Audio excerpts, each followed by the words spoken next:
here! They're here!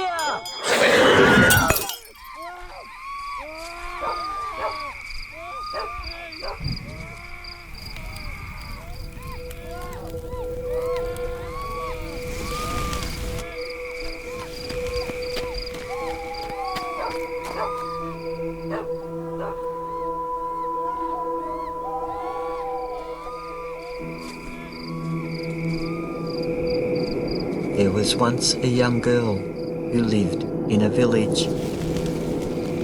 And that young girl is all grown up now. Her name is Ryder. Ryder loves to trip through the forest and along the highways with her basket of goodies, on her horse, Nightshade. Now you listen here, young man. For you never know who you might meet and what you might find. Ryder thanks her new friends for the lovely time and with haste rushes back to where she left her basket of goodies waiting. She quickly slips into another dress, changing her guise.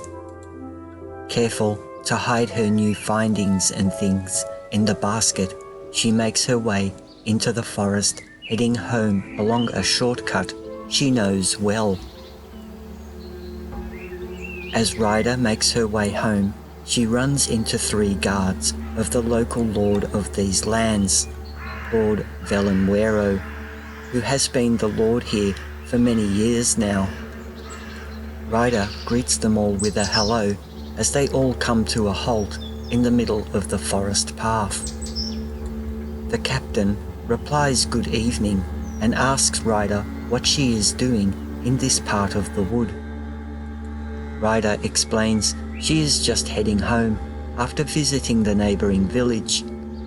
The captain asks what is in the basket and if he may see inside. Ryder explains the basket is just full of her wares that she was selling in the neighbouring village. Politely, the captain further insists. Ryder grew up here. She knows his lordship's men are not to be trifled with. She edges her horse a little closer to appear she has nothing to hide and pulls back her red cloak, acting as basket liner to reveal delicious breads, buns and scones she had made earlier. For Ryder is not lying. She did in fact go to the neighbouring village earlier and sell her wares. She is just keeping the rest of the day to herself. The captain looks inside the basket only to see the baked delights. Satisfied and with Ryder's story, he cautions her on how this is a dangerous part of the wood and that there are highwaymen about. Ryder says that she understands and mentions that it will be getting dark soon and she must get back home to her grandmother, and asks if she may go. She also mentions that it will be a full moon tonight and the wolves will be about. The captain allows Ryder to pass and both parties go their separate ways.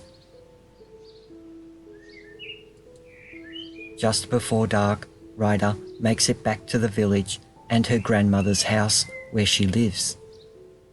The house is at one end of the village and at the edge of the forest. Ryder's grandmother is asleep in her favourite comfy chair in front of the fireplace. Her years have caught up with her and she sleeps most of the time now. She prefers the chair in front of the fireplace over her bed these days, and this is where you will mostly find her. Ryder loves her grandmother very much and takes good care of her. She plans to one day soon leave this forsaken village and make a better life for her grandmother and herself in the much larger and nicer town far, far away from here. Ryder hides her day's findings under some loose floorboards in front of the fireplace underneath an animal skin rug, and keeps the flintlock pistols in the basket of goodies on the dining table. During the evening, she completes the rest of her chores, makes sure her grandmother is comfortable, and prepares to bed down for the night. A full moon night. Ryder likes to read, and she loves books.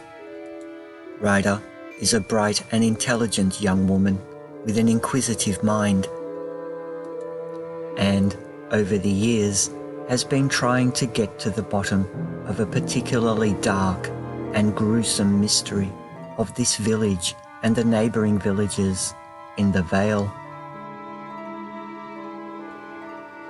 For a long, long time now, as far back as anyone here can remember, this village and the others have experienced disappearances of the local people, and this only happens on rare occasions, on certain full moons, when the wolves come.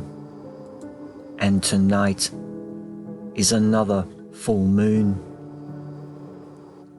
Some in the village and around believe it to be nothing more than ravenous pack wolves going rampant when the full moon takes hold of them.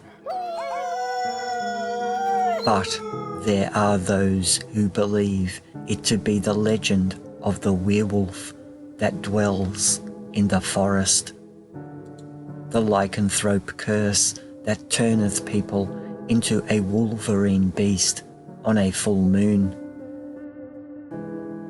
This meagre farm village and others like it lie at the base of a large hill that dominates the centre of this small vale.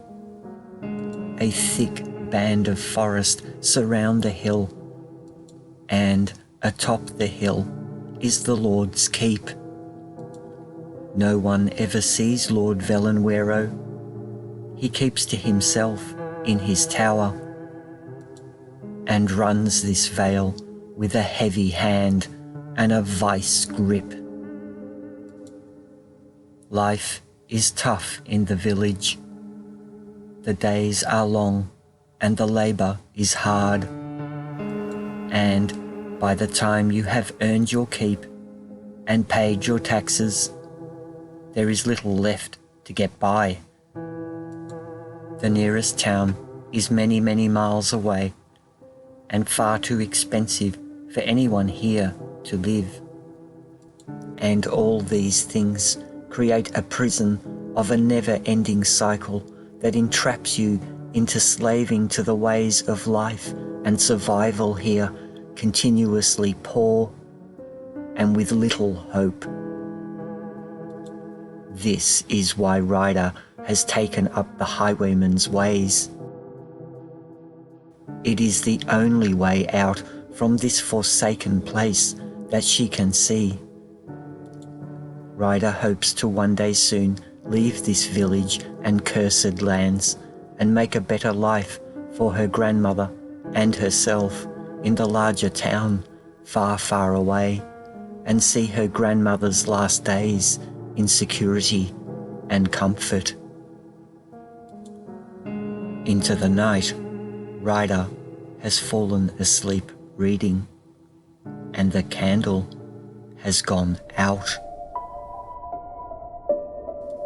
The full moon illuminates her bedroom window as she is woken by a noise outside.